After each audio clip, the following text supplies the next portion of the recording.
Let me begin with a simple but unsettling question. What if the idea of God you carry in your mind isn't universal at all, but culturally edited, filtered, and trimmed by history? I'm not saying it's wrong, I'm saying it might be incomplete.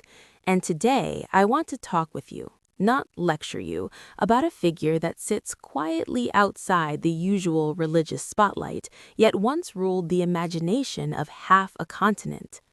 Tengri, the sky god. Now, before we go any further, let me draw a clear line. I'm not a shaman, not a nationalist historian, and not here to resurrect beliefs or tell you what to worship. My role is simpler and maybe more dangerous, to connect dots, compare ideas, and ask the questions that formal education often avoids. Because Tengri isn't just a god, he's a worldview. If you go back far enough, before organized religions, before holy books with fixed dogmas, you find humans looking up. Literally. The sky was the first cathedral, vast, unreachable, terrifying, orderly. Storms came from it. Life-giving rain fell from it. The sun and moon followed precise paths across it. And from this silent consistency emerged Tengri, the eternal blue sky. In ancient Turkic and Mongolic belief systems, Tengri wasn't a god with a face, a body, or a long list of human flaws. He didn't get jealous, he didn't need temples, he didn't demand daily rituals. Tengri was there, above everything, watching but not interfering, absolute but not personal in the way later gods became. Already, this should make you uncomfortable, in a good way. Because Tengri doesn't fit neatly into the categories we're used to. He's not polytheistic in the classical sense, and he's not monotheistic in the Abrahamic sense either. He's closer to a principle than a personality, more like cosmic order than a divine ruler. Sound familiar? If you've ever read about the Tao in Taoism, or Arta in early Vedic thought, or even Spinoza's idea of God as nature itself, you're circling the same gravity well. Different cultures, different languages, same intuition, that the universe has an order, and that order is sacred. Chronology matters here. Tengri belief predates Islam, Christianity, and even classical Hindu philosophy in Central Asia. Steppe cultures didn't write thick theological texts, they lived their cosmology. Nomadic life doesn't encourage temples, it encourages awareness. When your survival depends on reading the sky, you don't mythologize it lightly. Here's where I want to break a common assumption. Many people think early religions were primitive, but what if they were minimalistic by design? What if complexity came later, not because truth evolved, but because power structures needed control? Tengri didn't give commandments carved in stone. Instead, he granted cut, a kind of divine legitimacy or fortune to rulers.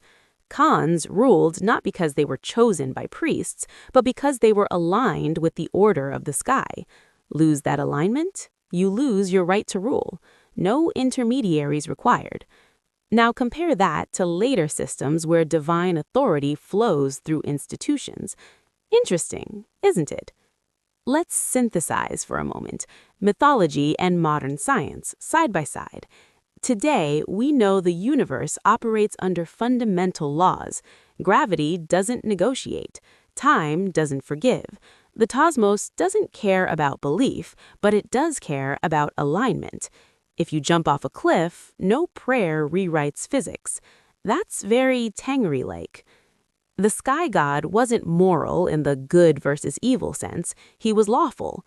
You lived in harmony with the order, or you faced consequences. Not punishment, but inevitability. Cause and effect. Action and result. And here's a taboo-breaking thought. What if early humans weren't trying to invent gods, but trying to describe reality using the best language they had? Clouds became symbols. Thunder became warning. The sky became consciousness. This doesn't diminish Tengri, it elevates him. Another misconception worth shattering.